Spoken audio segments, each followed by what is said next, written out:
ओम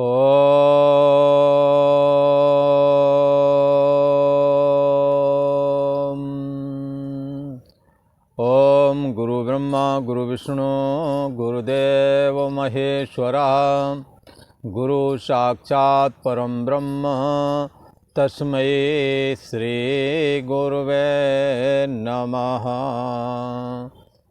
ओम सद्गुरुदेवाय नमः। योगेश्वर श्री कृष्ण भगवान की जय। ऐं सरस्वत्यै नमः। पूर्व का प्रसंग एक बार स्मरण करते हैं। पूर्व में हम लोग चर्चा कर रहे थे, विचार चल रहा था कि सांख्य योग और कर्म योग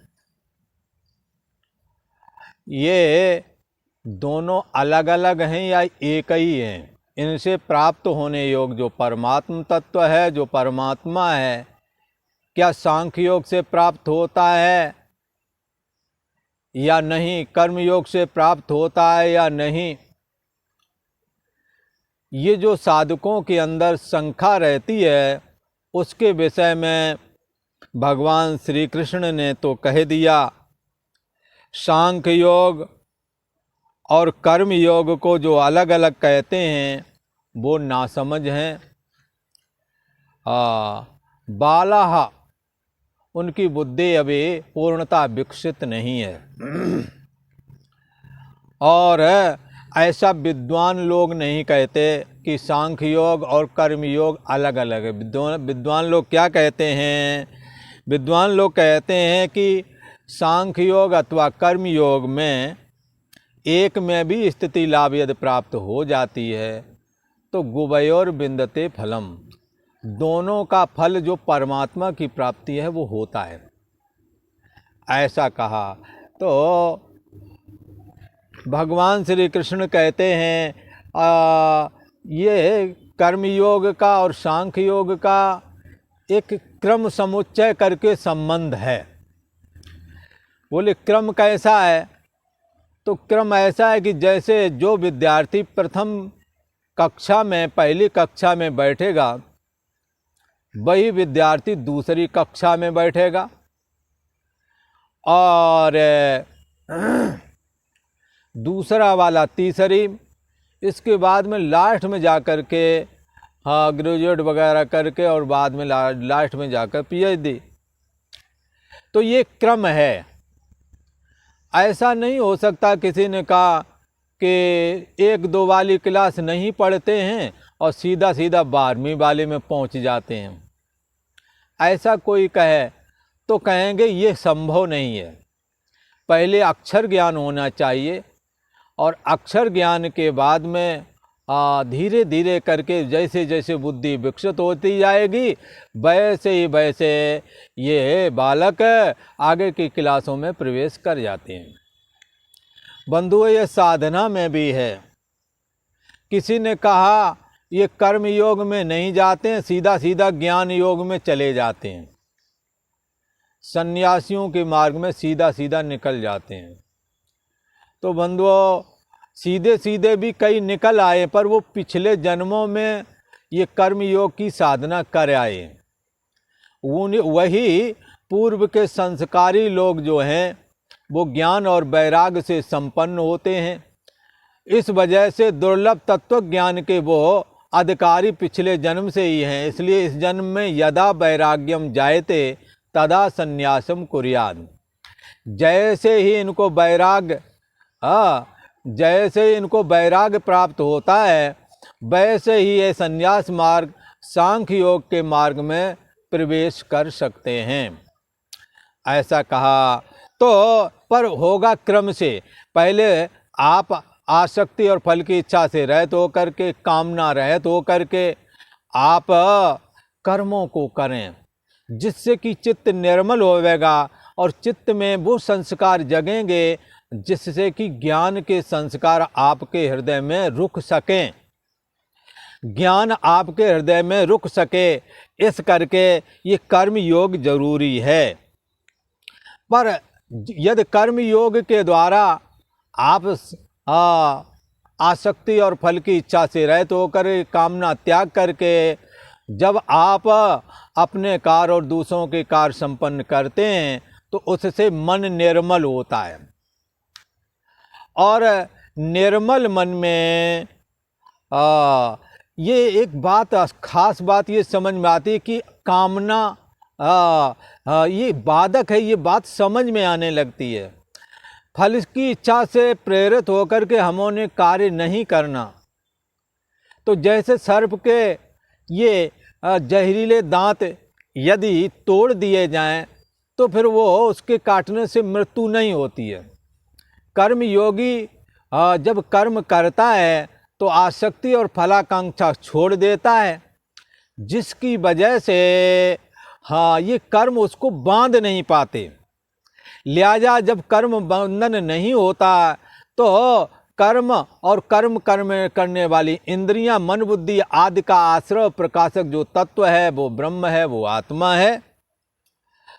तो वो जो है ये कर्म योग के द्वारा भी उसी चैतन्य सत्ता का बोध होता है।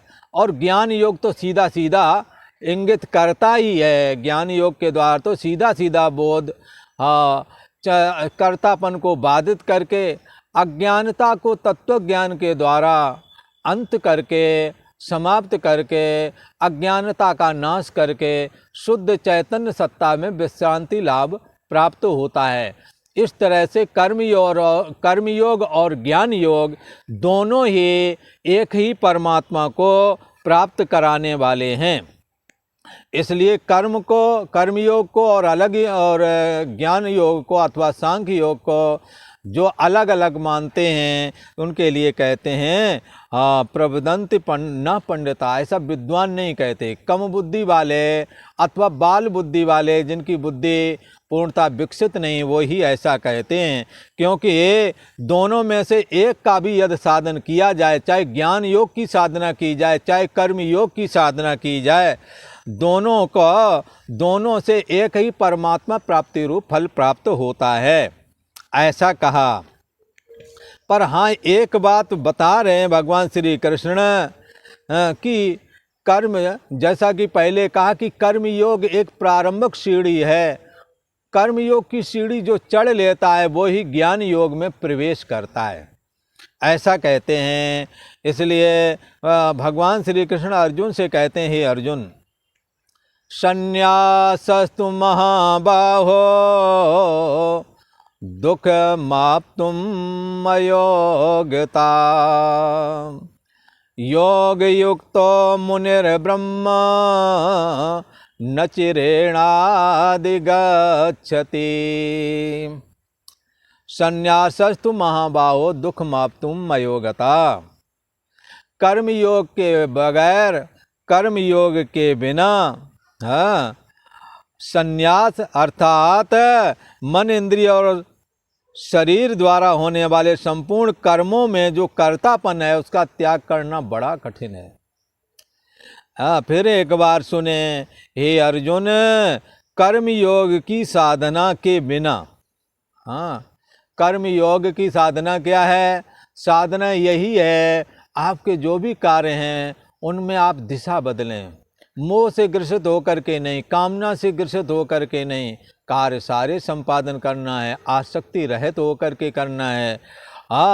तो फिर क्या होगा? ये कर्म योग की श्रेणी में ये कर्म आ जाएंगे। आपको दूसरों के हित साधने में सुख मिलने लगेगा, आपको दूसरों के खिलाने पिलाने में सुख प्राप्त होवेगा। दूसरों के बड़े बुजुर्ग हैं, उनकी सेवा करने से संतुष्टि आवेगी। ऐसा यदि किया तो कर्म योग की साधना हमारी चल रही है, ऐसा समझना चाहिए। इसलिए ऐसी साधना के बगैर आचार्यों की सेवा की नहीं, गुरुओं की सेवा की नहीं, संत सभा सपनेऊ नहीं देखी, साधन भजन तो हो दूर, साधुओं के दर्शन तक नहीं हुए, ब्रह्म ज्ञान सीखना चाहते हैं, ये संभव नहीं है। इसलिए आप तो यदि सफलता प्राप्त करना है तो सबसे पहले आप कर्म योग की साधना में लगें, जिसे गुरुओं ने सेवा करके प्रचारित किया है, जो बहुत ही अच्छा है।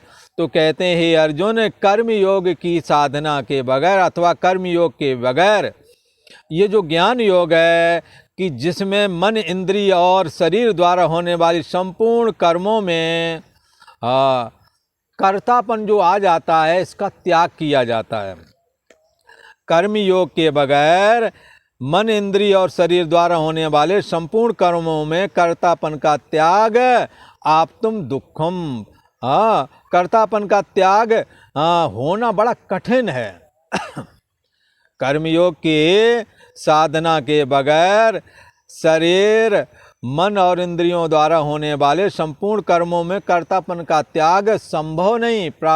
ये कर्तापन का त्याग करना बड़ा कठिन है।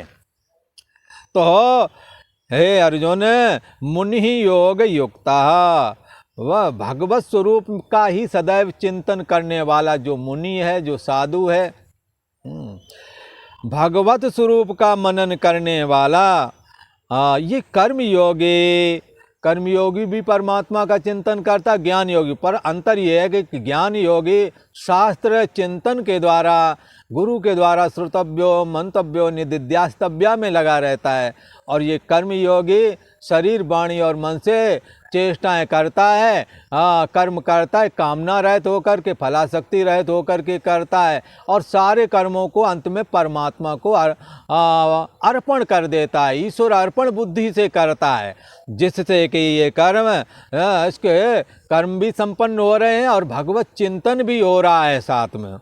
तो इसलिए यहाँ कहते हैं कि भगवत स्वरूप का चिंतन करने वाला जो कोई है, उसी को यहाँ मुनि कहते हैं, मनन करता है।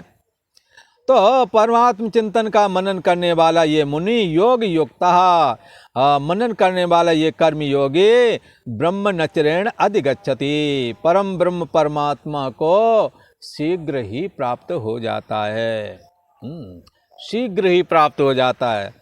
अब कहते हैं हे अर्जुन, अयोग्यता कर्म योग की साधना के बगैर, और ये जो ज्ञान योग के साधना है, जिसमें संपूर्ण इंद्रियों में मन इंद्रिय आदि के ये जब कर्म करते हैं तो इसमें कर्तापन आ जाता, मैंने किया, तो इसका त्याग कैसे हो? तो इसका त्याग करने के लिए यदि इसका उपयोग होता रहेगा तो त्याग कैसे होगा? अच्छा, जैसे शरीर में मैं बुद्धि लगती है, ये देहाभिमान है, और मैंने किया, मैं भोगूंगा, ये बुद्धि का अभिमान है। तो मेरी बुद्धि बहुत विवेकी है, अब बहुत चलती है, ऐसा भी लोग कहते हैं, कंप्यूटर की तरह चलती है, ऐसा बोलते हैं। तो ये साफ है कि बुद्धि में कर्तापन ये लिए बैठे हैं, तो इसको कैसे छोड़ें? शरीर के द्वारा चेष्टा, मन की द्वारा चेष्टा, इनसे होने वाले, इन चेष्टाओं से होने वाला जो कर्तापन है, ये कर्तापन तो तभी जाएगा जब आप असंग हो जावेंगे। इसलिए इस असंगता को जब आप प्राप्त हो जाओगे तो फिर आपका प्रवेश सांख्य योग में सहजता से हो जाएगा। पर यह असंगता जो है, कर्म योग आपके लिए प्राप्त करा देगा। कर्म योग में बारंबार कर्म करेंगे पर फल चाहिए नहीं, कामना चाहिए नहीं, और ईश्वर अर्पण बुद्धि से लगे पड़े हैं, तो क्या होगा? ऐसा जो ईश्वर अर्पण बुद्धि से लगा, ईश्वर अर्पण बुद्धि से भगवत चिंतन में लगा हुआ ये मुनि कर्म योग करता हुआ और साथ में ही ब्रह्म चिंतन भी किया। जब कर्म योग किया तो चित्त निर्मल हुआ, तो दुर्लभ ब्रह्म ज्ञान इसके हृदय में प्रकट हो गया। इसी को कहते हैं ज्ञान योग। भगवत स्वरूप का मनन करने वाला ये कर्म योगी कर्तापन में इसने पहले से त्याग कर दिया, कर्तापन बाधित कर रखा है, इसलिए शीघ्रता से ही मन बुद्धि आदि का मैं जानने वाला हूँ, इनका आश्रय और प्रकाशक हूँ, इनका हमारे से स्वतंत्र होकर के कोई वजूद नहीं है, इनका होना हमारे द्वारा जाना जाता है, इनका ना होना भी हमारे द्वारा जाना जाता है। इसलिए ये जो होना ना होना सबको जानता है, ये परम ब्रह्म परमात्मा है। ये कर्मयोगी थोड़ा सा ही गुरु उपदेश की आवश्यकता रहती है, थोड़े से ही उपदेश से ये कर्मयोगी भगवत स्वरूप का चिंतन पहले से ही कर ही रहा था। ऐसा फिर क्या हुआ, परम ब्रह्म परमात्मा को ये शीघ्र ही प्राप्त हो जाता है, ऐसा कहा। अब कहते हैं कि अब कर्मयोग करने पर ये साधक निर्लिप्त कैसे रहता है, इस बात की चर्चा करी जाएगी। ये गीता का पंचम अध्याय है और 7वां श्लोक है। तो ये बात तो क्लियर हुई कि कर्मयोग के बिना सांख्य योग की साधना में बड़ी कठिनता आती है। ये क्रम है कि पहले आप कर्मयोग करके सेवा शुश्रूषा आदि करके आश्रम में गुरु आदि की सेवा करें, अपने बुजुर्गों की सेवा करें, तो इस तरह से आपका चित्त निर्मल होवेगा। तो यदि ऐसा कर लिया तो सांख्य योग में प्रवेश सहजता से हो जाएगा।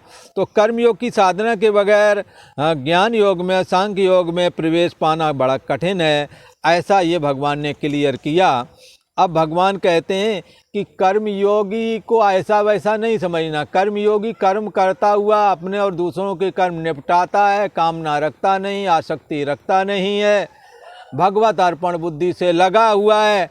ऐसा ये जो कर्मयोगी है बड़े बड़े कार्य करता है तथापि निर्लिप्त रहता है। तो ये कर्मयोगी सहजता से, चूँकि इसे कोई आकांक्षा नहीं है, कामना नहीं है, इसलिए इसका निर्लेप होना भी धीरे धीरे करके स्वाभाविक हो जाता है। कर्मयोगी कर्म करते हुए निर्लिप्त रहने लगता है। सांख्य योगी क्या होता है, निर्लिप्त रहते कर्म करता है। सांख्य योगी चैतन्य सत्ता को निर्लिप्त मानता है और वो मेरी मैं है ऐसा करके मानता है, इसलिए निर्लिप्त रहते सारे कार्य संपादन करता है।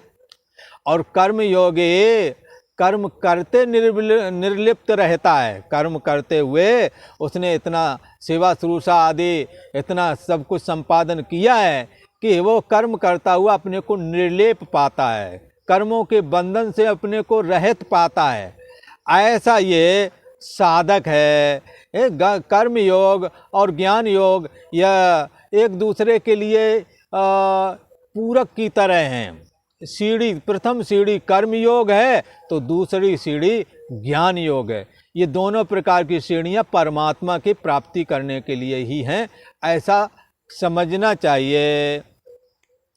तो अब भगवान श्री कृष्ण कहते हैं, हे अर्जुन, योग युक्तो विशुद्धात्मा विजितात्मा जितेन्द्रियः सर्वभूतात्म भूतात्मा कुर्वन्नपि न लेप्यते। अब कहते हैं कर्मयोगी निर्लिप्त कैसे रहता है। ज्ञान सांख्य योगी तो अंतर्यामी आत्मा में उसने विश्राम पाया है श्रवण मन निधिध्यासन करके, और वो उसने देखा मैं निर्लिप्त हूँ और मैं निर्लिप्त रहता ही हूँ। शरीर मन और इंद्रियों की चेष्टाएं होती रहती, मैं इनका जानने वाला हूँ। सांख्य योगी का तो ये निश्चय है, जानने वाला जानने में आने वाली वस्तु से अलग होता है, ये एक सिद्धांत है। तो उस जाननापना जो चैतन्य सत्ता है उसमें वो अपनी मैं को ला करके स्थिर रखता है। इसीलिए इसी को ऐसे कहते हैं, आत्मसंस्थम मना करत्वा ना किंचिदप चिंतयेत। उसने अपने अहम को, अपने आत्मा को आत्मसंस्थम मना करता, आत्मा में अपने जो परछिन्न व्यक्तित्वपना जो मन है उसमें इसको डुबो दिया, लीन कर दिया। तो ये तो सांख्य योगी। पर कर्मयोगी क्या करता है, वो करता रहता है पर निर्लिप्त रहता है। वो निर्लिप्त है इसके बाद कर रहा है सांख्य योगी, और ये कर्मयोगी कर्म करते हुए अपने को निर्लिप्त महसूस करता है। तो इसका जरा प्रतिपादन करते हैं भगवान श्री कृष्ण। भगवान श्री कृष्ण कहते हैं, विजितात्मा, जिसका मन अपने बस में है, बोला, जितेंद्रियः हाँ, जो जिसने अपनी इंद्रियों को जीत लिया है, जय विजितात्मा आत्मा। देखो आत्मा को शास्त्र शब्द में शास्त्र में कई तरह से कहते हैं। ये जो शरीर है इसको मिथ्या आत्मा बोलते हैं। ये जन्म से पहले नहीं था और मरण के बाद में नहीं रहेगा, बीच में थोड़े समय के लिए दिखा है, उसमें भी इसने 3 प्रकार के रंग बदले, बचपना, जवानी, बुढ़ापा। इसलिए ये एक जैसा कभी दिखा नहीं, इसलिए शास्त्र में इसको मिथ्या आत्मा बोलते हैं। और एक है गौड़ आत्मा, जो ये मन सोने और जागने वाला, जिसके जागने से संसार के सारे कार्य होते हैं और सो जाने से सारे कार्य बंद हो जाते, ये गौड़ आत्मा है। ये चैतन्य आत्मा की सत्ता पा करके, सत्तावान होकर के चैतन्य हम करके दिखता है, ना कि चैतन्य है। क्योंकि इसका होना ना होना किसी दूसरे चैतन्य के द्वारा जाना गया, उसका नाम है महान आत्मा। हाँ, जैसे बल्ब में जो बिजली आकर के उजाला कर रही है, ये बिजली का आभास है। बिजली तो वो है जिसमें जो इस उजाला को भी सत्ता दे रही है। ऐसे ही मन रूपी बल्ब को जो सत्तावान बनाती है, जिससे ये जगत के कार्य सिद्ध होते हैं। और जब मन रूप बल्ब ये सो जाता है, तब आत्मा की सत्ता, आत्मा तो विद्यमान रहता है पर आत्मा की सत्ता मन को नहीं मिल पाती, क्योंकि मन स्वयं गायब हो जाता है। तब उसको अवस्था को कहते हैं सुषुप्ति। उस समय कुछ भी ना जाना ऐसा बोलता है, पर तीनों अवस्था कुछ ना जाना, मन ने नहीं जाना। हाँ, इस ना जानने को भी जान लिया कि कुछ भी ना जाना। सुबह जाग करके ये बात बताई। तो इस करके ये जो महान आत्मा है, उसमें वो कौन है? सबका आश्रय और प्रकाशक है। तो हमने क्या करना है? भगवान श्री कृष्ण कर्मयोगी के लिए क्या कहते हैं? विजित आत्मा। इसने अपने आत्मा को, आत्मा का मतलब यहाँ पर मिथ्या आत्मा और गौड़ आत्मा, शरीर को गर्मी सर्दी सहने के योग बना लेना, शरीर पर विजय। और मन यदि सुखी दुखी ना होवे और साधन भजन में लगा रहे, संकल्प विकल्प से रहित होकर परमात्मा में टिका रहे, तो मन को बस में कर लिया। विषयों में मन ना जाए, मन पर विजय हो गई। और जितेंद्रिया और इंद्रियां भी विषयों में ना जाए, तो इंद्रियां जीती हुई हो गईं। और कैसा है? सर्वभूतात्म भूतात्मा, संपूर्ण भूत प्राणियों का आत्म स्वरूप परमात्मा। बताया था ना पहले कि ये भगवान श्री कृष्ण का जो अंतर्यामी रूप है, वो हमारी बुद्धि का, देश का साक्षी है, तुम्हारी का है। सबकी बुद्धि देश का साक्षी वही है, वही सबका आश्रय प्रकाशक है, वही घोड़े गधे का भी आश्रय प्रकाशक है। ये सत्तात्मक जो चैतन्यता है, जो भगवान श्री कृष्ण का अंतर्यामी रूप है, ये सबका आश्रय और प्रकाशक है, इसका कोई नहीं, ये स्वयं प्रकाश है, ऐसा कहा।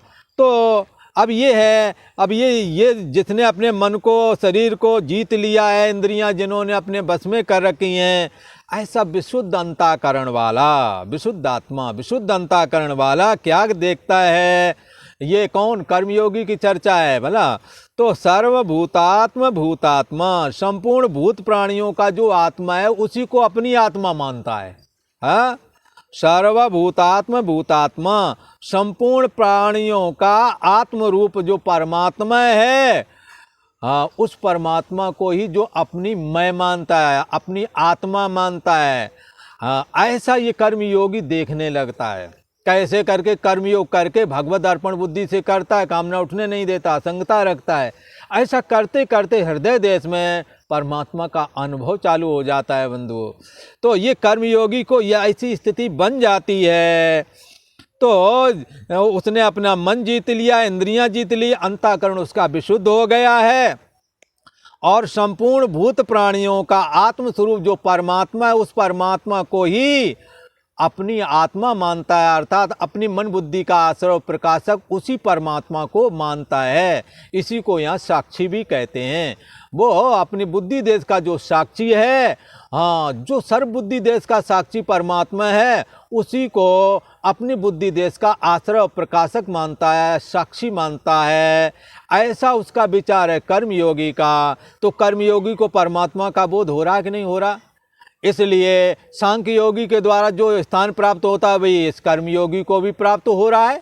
ये श्लोक कथन करता है। तो कहते हैं संपूर्ण प्राणियों का जो आत्मस्वरूप परमात्मा है, उसी परमात्मा को ये अपनी आत्मा, अपनी मैं मानता है, अपनी मन बुद्धि का आश्रय प्रकाशक मानता है। ऐसा कर्मयोगी कुर्वन् अपि न लिप्यते। ऐसा कर्मयोगी करते हुए भी लिप्त नहीं होता है।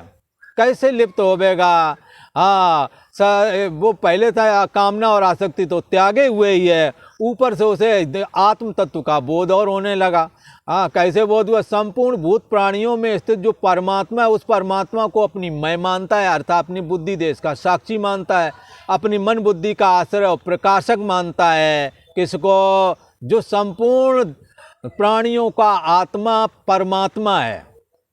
समय हर एक बुद्धि देश का साक्षी जो होता है उसको आत्मा कहते हैं, और संपूर्ण जीव चराचर की बुद्धि देश का जो साक्षी होता है उसको परमात्मा बोलते हैं। ये कर्मयोगी उस परमात्मा को अपनी आत्मा मानता है, और वो आत्मा मन बुद्धि आदि से असंग है, उसमें कर्म नहीं होते।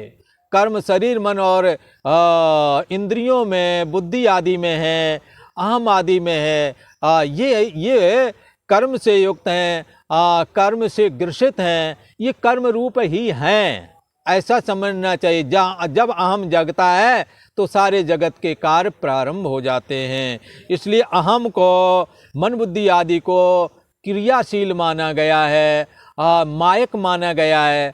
क्रिया जितनी भी है वो माया में है, और माया यहाँ मन के रूप में हमारे तुम्हारे अंदर विद्यमान है। इसलिए ये मन सक्रिय होता है तो इंद्रियां भी सक्रिय होती हैं। मन में काम आता है, शरीर कामी दिखता है। मन में क्रोध आता है, शरीर क्रोधी दिखता है। मन में आकांक्षा हो जाए मैं परदेश चलूं, तो शरीर क्रिया करके परदेश जाएगा। इसलिए पर इसका आश्रय और प्रकाशक जो इसको जानने वाला है वो अकर्ता है, अभोक्ता है।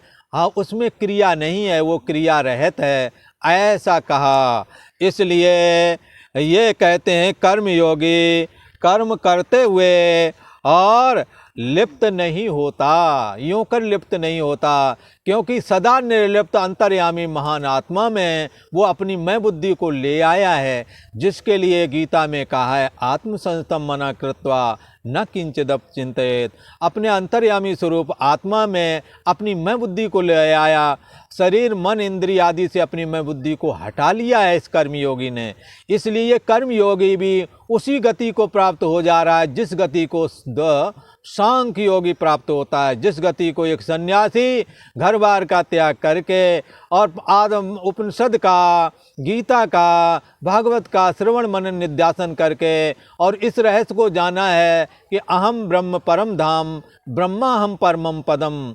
हाँ, मेरा अहम जो है यही परम धाम है, जो परम धाम है हाँ वही हमारी मैं है। अहम ब्रह्म, हमारा जो अहम है ये ब्रह्म से फुरता है, और ब्रह्मा हम ब्रह्म अहम ब्रह्म, अहम में ब्रह्म है और ब्रह्म ही अहम बना हुआ है। इस तरह से इस परम धाम रूप परम ब्रह्म परमात्मा में इसने स्थिति लाभ प्राप्त कर लिया है। तो इस तरह से ये कर्म योगी भी उसी दुर्लभ गति को प्राप्त हो रहा है जिस गति को सांख्य योगी प्राप्त होता है। तो इससे ये बात आज यहाँ सिद्ध हुई कि कर्म योगी भी उसी परमात्मा को प्राप्त होता है जिस परमात्मा को सांख्य योगी प्राप्त होता है। तो इसलिए भगवान श्री कृष्ण ने जो ये पीछे बात कही थी कि यत सांख्य प्राप्ते स्थानम तद्यो गैरपि गम्यते, जिस एकम सांख्यम चा योगम चा या पश्यति सा पश्यति, जिस स्थान को ज्ञानी लोग प्राप्त करते हैं परम ब्रह्म परमात्मा को, कर्म योगियों के द्वारा भी वही परमात्मा प्राप्त किया जाता है। और आज इतना ही। ओम शांति शांति शांति।